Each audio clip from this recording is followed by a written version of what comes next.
स्वागत है आपका और एक नए वीडियो में और एक नए टॉपिक के साथ।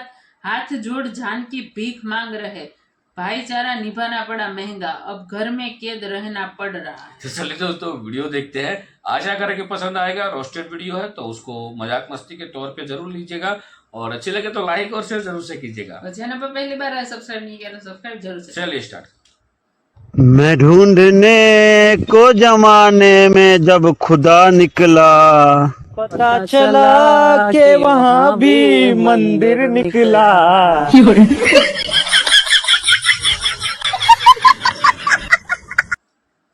तो राम राम मेरे प्यारे भाई की हालचाल मजा में एक बार फिर से आप सबका स्वागत है अपने चैनल सैफरॉन पैट्रियट में। और मैं आपका भाई दुर्गेश लेकर आ चुका हूँ एक और नई वीडियो।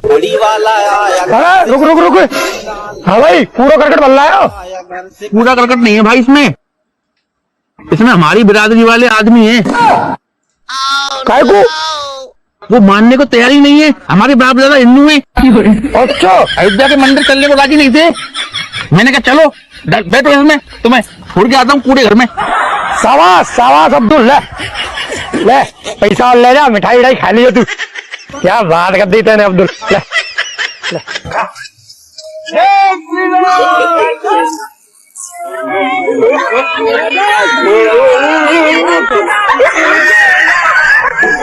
बस आज हमारे समाज को भाईचारा मजबूत करने के लिए ऐसे ही अब्दुल की जरूरत है। किसी ने मुझे कमेंट में लिखा कि आरएसएस और आईएसआईएस में कोई फर्क नहीं है, तो मैंने कहा कि देखो मियां, मैं लिख रही हूँ कि मैं आरएसएस की मेंबर हूँ और अब तुम भी लिखकर बताओ कि तुम आईएसआईएस के मेंबर हो।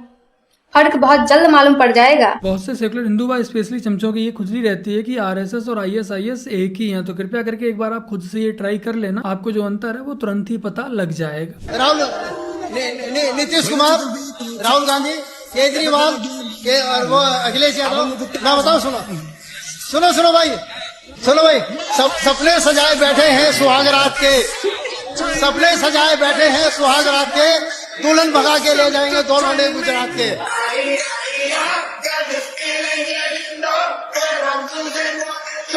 देखो भाई, यहाँ पर कवि के कहने का बस यही तात्पर्य है कि जो कुर्सी है वो दुल्हन है और सारे के सारे उसी के पीछे पड़े हुए हैं, तो कृपया करके इसे अन्य वे में ना ले जाएं। वो जैसे सबको खुशी है वैसे हमको भी खुशी है, पर जिंदगी राम लल्ला तक नहीं है।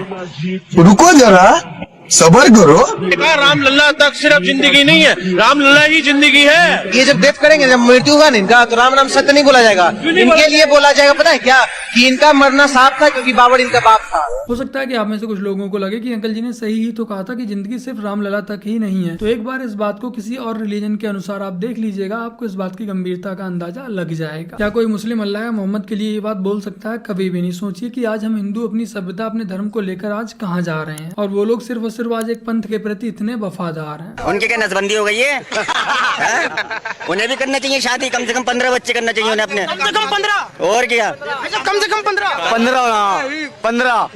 बच्चे होंगे, सबको काम पर लगाएंगे, 100 के हिसाब से लगा लो, 1500 रुपए दिन पे कमाएंगे। हम तो हमारे 10 परिवार ज्यादा बढ़ना चाहिए, जब तो होगा। क्या होगा जब काम नस्लें बढ़ेंगी, ज्यादा आवाम बढ़ेगी।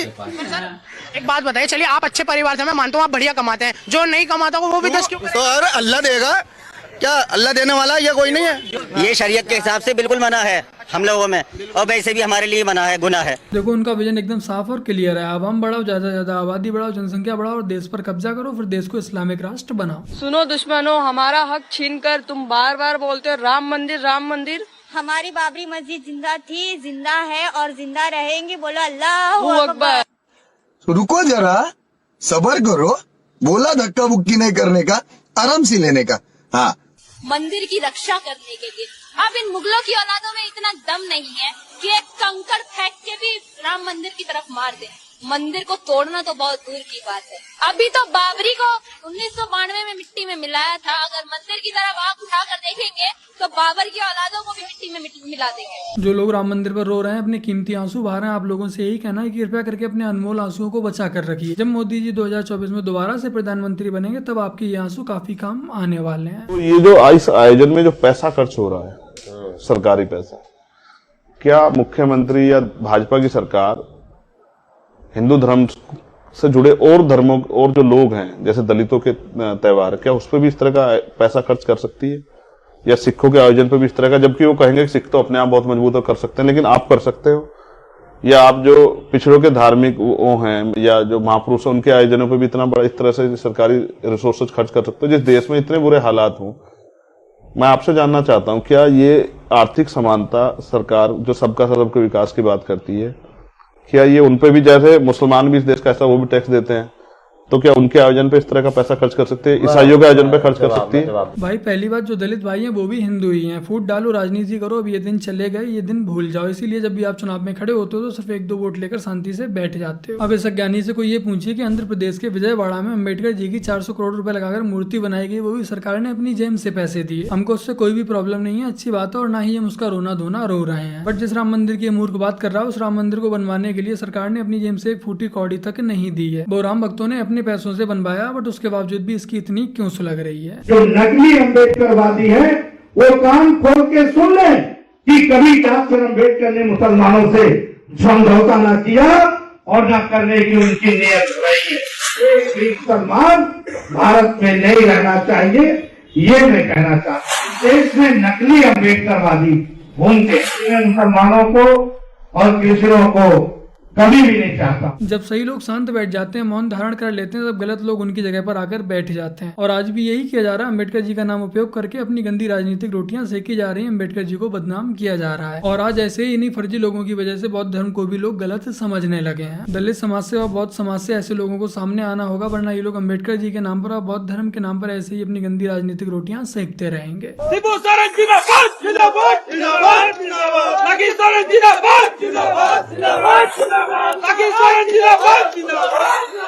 अगर आपने यह बयान सुन लिया तो अब इनका परिचय भी जान लीजिए। भाषा के आधार पर अलगाववाद की अलग जगा रहे ये सज्जन हेमंत सोरेन की पार्टी झमुमो के जिला पार्षद है और नाम है गुलाब अंसारी। हेमंत राज में इस तरह की अराजकता आम बात हो चुकी है, कभी धर्म के आधार पर तो कभी भाषा के आधार पर। यहाँ वोट के ध्रुवीकरण का खेल बदस्तूर जारी है। ये वही झारखंड है जहां अक्सर हिंदू त्योहारों पर धर्म विशेष से जुड़े लोग पथराव करते हैं।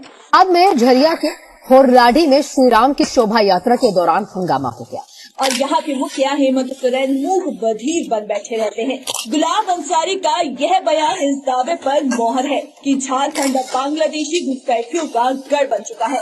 अगर बहुसंख्यक समाज अब भी नहीं जागा तो झारखंड को बांग्लादेश बनने में समय नहीं लगेगा। झारखंड में मुस्लिम समाज के नेता देशद्रोही व पाकिस्तान जिंदाबाद के नारे लगा रहे हैं। अब झारखंड भी बांग्लादेश बनने की ओर अग्रसर हो चुका है। देशद्रोही व पाकिस्तान जिंदाबाद के नारे लगाने के बावजूद भी झारखंड की सरकार, झारखंड के नेता इन पर कोई भी कार्रवाई नहीं करेंगे। और हाँ, यही है इनकी देशभक्ति। गठबंधन से जुड़ी इस वक्त की बहुत बड़ी खबर सामने आ रही है। पश्चिम बंगाल की मुख्यमंत्री ममता बनर्जी ने राहुल गांधी को बड़ा झटका दे दिया है। उन्होंने राहुल गांधी की भारत जोड़ो न्याय यात्रा को बंगाल के सिलीगुड़ी में एंट्री देने से साफ इनकार कर दिया है। ममता सरकार ने सिलीगुड़ी में राहुल गांधी की यात्रा को इजाजत नहीं दी है। और इससे पहले भी आपको बता दें, ममता बनर्जी ने विपक्षी गठबंधन को तगड़ा झटका देते हुए ये बड़ा ऐलान किया था कि टीएमसी अकेले ही चुनाव लड़ने जा रही है। प्रशासन की ओर से इसके पीछे इसी तारीख को होने वाली परीक्षा को कारण बताया गया है। यहाँ तो राहुल गांधी के साथ साथ चमचों का भी मोह हो गया और ये सब मिलकर मोदी जी को हराने चले हैं। मैं बहुत परेशान हूँ। मैंने हिंदू मुस्लिम एकता के लिए ये किया, लोग मुझे गलत सलत मैसेज भेज रहे हैं और गाली बक रहे हैं। भैया मुझे किसी तरीके से न्याय दिलाइए। मैं घर से नहीं निकल रहा हूँ आज सुबह से। भैया मुझे न्याय दिला दीजिए भैया। मैंने कोई गलत काम किया हो तो मुझे सजा दी जाए। लोग गालियां दे रहे हैं हमको, लोग गालियां दे रहे हैं हमको। मैंने कौन सा गलत काम कर दिया?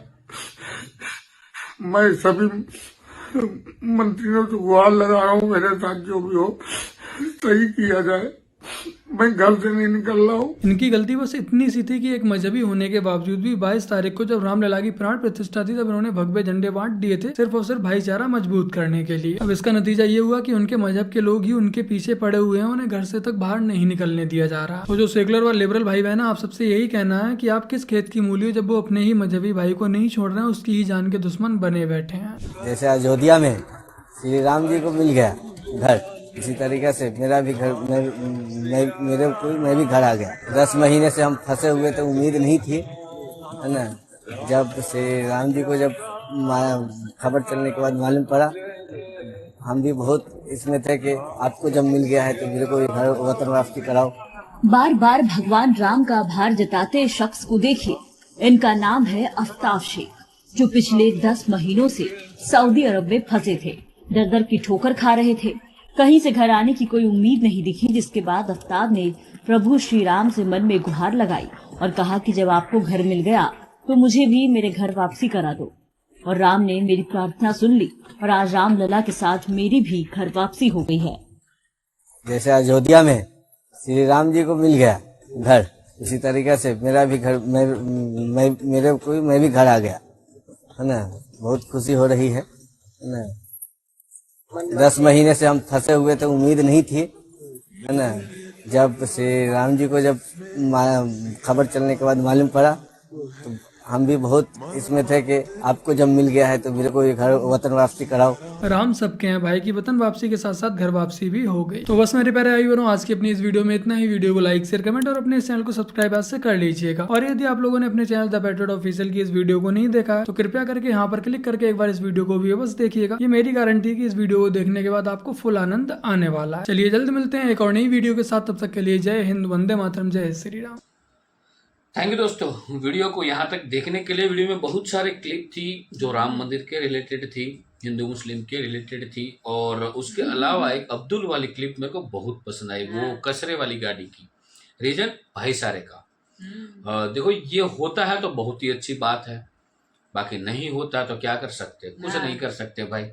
ठीक है, हम इंसान है, इंसान को इंसान की तरह रहना चाहिए। और बहुत सारे लोग देखो, सरकारें आएगी जाएगी, सब कुछ रहे तो होने वाला है, लेकिन देश टिकना चाहिए दोस्तों। कोई भी हो, आप हिंदू हो मुस्लिम हो, देश सबका है। नेशन फर्स्ट रखो, आपको ये सारी चीजें करने की जरूरत नहीं पड़े।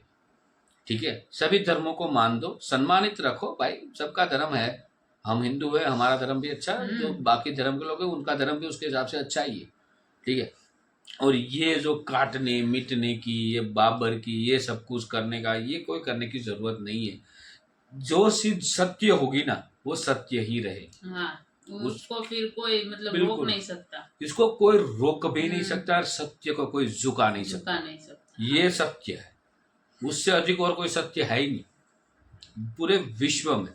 जहाँ पे मस्जिद की बात आ रही है, जहाँ पे राम मंदिर की बात आ रही है, जो सत्य होगा उसका विजय हुआ है। उसको ज्यादा दिन छुपता भी नहीं, मतलब वो बाहर आ ही जाता। जो कहा था ना कि जो आंसू बहा रहे राम मंदिर के बनने के बाद, जो उनके कीमती आंसू है, 2024 में क्लियर है मोदी जी आ रहे हैं, उसको होल्ड करना। और 2024 में फिर मोदी जी आए तब बहन, फिर खत्म हो जाएगा तो क्या करोगे, नहीं रो पाओगे अच्छे से। ठीक है, बाकी दोस्तों वीडियो कैसी लगी आपको कमेंट में लिखकर जरूर बताएगा। फिलहाल हम आपसे विदाई ले रहे हैं, लेकिन मिलते हैं और एक नए वीडियो में आपके साथ। टिल देन, जय हिंद, जय भारत।